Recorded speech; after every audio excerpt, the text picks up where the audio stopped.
Hi, it's Bill Heiland with Ghost and Spirit Paranormal. Today on this episode of My Problem With, we're going to be discussing orbs. I've been pushing this off because quite honestly I don't know where to start with this. And I'm not saying orbs don't exist. I'm not saying they do exist. What I'm just going to be talking about is the anomalies that are captured with digital cameras. I'm pretty sure that they're nothing more than airborne particulates. I'm able to duplicate this. I can take photographs of these things whenever I choose to. And that's one of the reasons why I think that they're floating around out there, these photographs, is because if you think about it, it's the fruit on the lowest branches. I mean, anybody can get them. I can hand a digital camera off to my 2-year-old niece, and she can go in my living room and paddle on the sofa a few times, take a few pictures, and she's going to have all kind of orbs. So let's talk about what we might think that true orbs are and their characteristics. Obviously, the first thing that you would think is that an orb would be circular, hence the name orb. You know, any kind of anomalies, oblong shapes, and any odd shape, of course it's not going to be an orb. If you capture an orb in a photograph and it stands out, has a three-dimensional appearance to it, could possibly be an orb. And the biggest thing that we as paranormal investigators have to realize, and I think we all generally agree, that orbs, true orbs, are supposed to be self-illuminating. And that pretty much speaks for itself. Now, most people use point-and-shoot cameras, like this one. They're a dime a dozen. Every paranormal group uses them. Some use a you know, a higher quality camera, but they're all basically the same. And the problem is, if you look right here, that flash is literally 1/2 inch above that lens. What happens is airborne particulates, whether it be dust, whether it be pollen, whether it be moisture in the air, insects, regardless of what it may be, when they pass close in front of this lens and that flash goes off, it's going to illuminate that particle and blow it up, make it fuzzy, soft-edged. And that's one of the characteristics of these cameras, is they can only focus on one plane. For instance, if I'm taking a photograph of a tree that's 10 feet away from me, it's going to be focused on that tree. Anything between that tree and the camera is going to be out of focus. Anything from that tree beyond is going to be out of focus. That's just the way cameras are. They only work at one plane at a time. So that photograph that's taken out of focus of that little particulate, it makes it 100 times its original size to begin with, and like I said, it gives you know, fuzzy edges and things like that.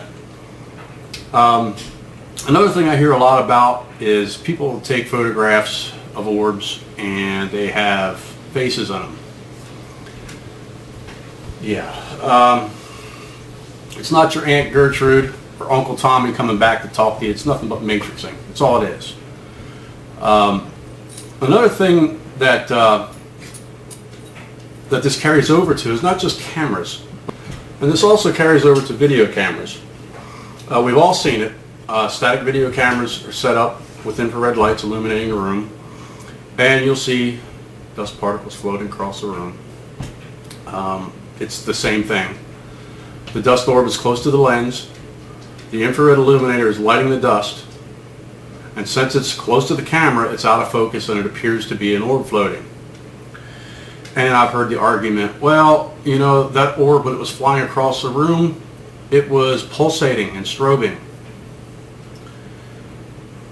Well, here's exactly what's going on there. I'm in the middle of a build right here, and I'm building this infrared illuminator, and each one of these lights that you see on this board here, they all emit a light between 8 and 15 degrees. Sorry, my cat's down there messing around with my tripod. Anyway, 8 to 15 degrees, which is a pretty focused beam. So what's happening is, when there's a piece of dust floating across this illuminator, it's going to come right in the center of that beam, and it's going to get really bright. And it's going to fall between the beams, and it's going to go dim. It's going to get bright, dim, bright, dim. That's all it is. The dust is just moving across focused beams of infrared light. And here's a video that shows a perfect example of what I was just talking about.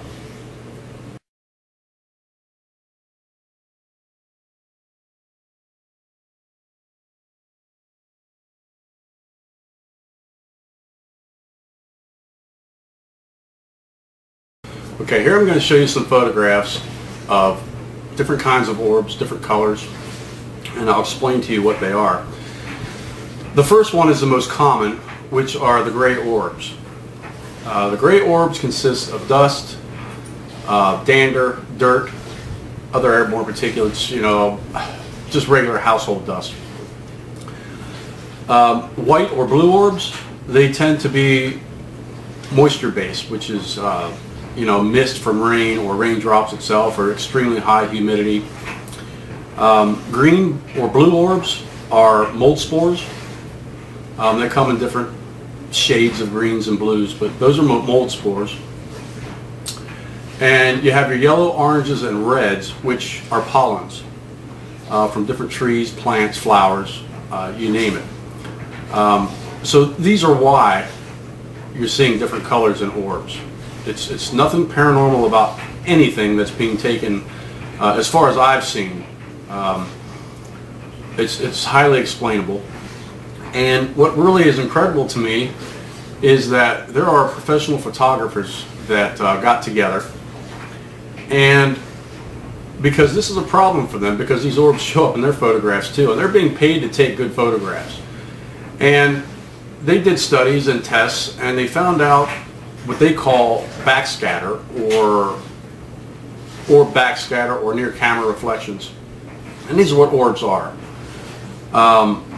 And for some reason, these people with these point and shoot cameras that don't know anything more than just point and shoot, somehow they know more about photography than professional photographers who actually did some research and found out what was going on.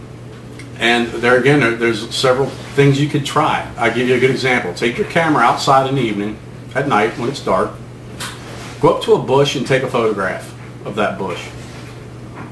You may get an orb or two in there. I mean, you're going to be outside at night and there are pollens floating around and dirt and everything else. But go ahead and give that bush a really good shake. And take another photograph, and you tell me what you see in that photograph. Now, instead of seeing maybe one or two orbs, you're going to have hundreds, because it's nothing but airborne pollens. It's a pretty simple explanation for all this. Okay, now the fun part. We touched off on this in the forums, and it was a pretty entertaining conversation, but it's so ridiculous and so far out there that I just have to show this. And I'm going to give full credit to the people that made this video, because it's incredible. The video was produced by American Ghost Riders. I don't know who's who, but the two in the video are the Gypsy and DK. And I give them full credit, because this is a piece of work here. So let me play this video for you, just to show you how bad things are. Okay? The one thing, and I'm going to let you tell about it. The tree. Where, and we don't know where this came from, but we clicked up some pictures in the trees, and there's a white image that looks like a moth or a butterfly, but it's like the image has been cut out. It's almost like a cutout, like a paper doll. To put it into perspective, the thing up against that tree is every bit 18 inches long. It was big. It's huge. It's like way bigger out of proportion than a normal insect. But she's right. It looks like you take a white piece of paper, cut a moth out of it or a butterfly, and stick it up on the tree. I went back the next morning to have a look at the tree, myself, because when we saw it in the post-investigation, on the photos in the post-investigation, we were at a complete loss. We could not explain it at all. So we decided to go back the next morning and have a look. I went to the tree. I looked up at it. I thought, well, maybe someone had an ornament up in the tree. You know, people decorate grapes. Maybe an ornament blew up in the tree. There was nothing there. There was not a thing. Not one thing. We, to this day, have yet to be able to explain it. Ghost moths? Who knows? You know. Ghost insects? Yeah, ghost insects. If insects have ghosts, there's going to be a lot of them out there.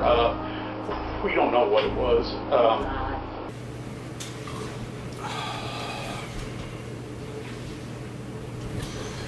Just give me 1 second.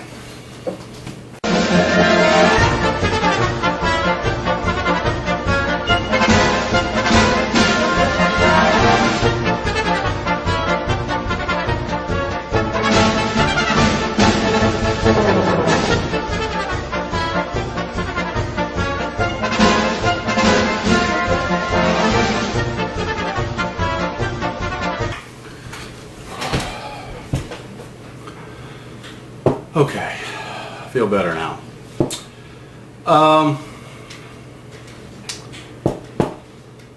Here we have 2 adults, and they just can't figure this out.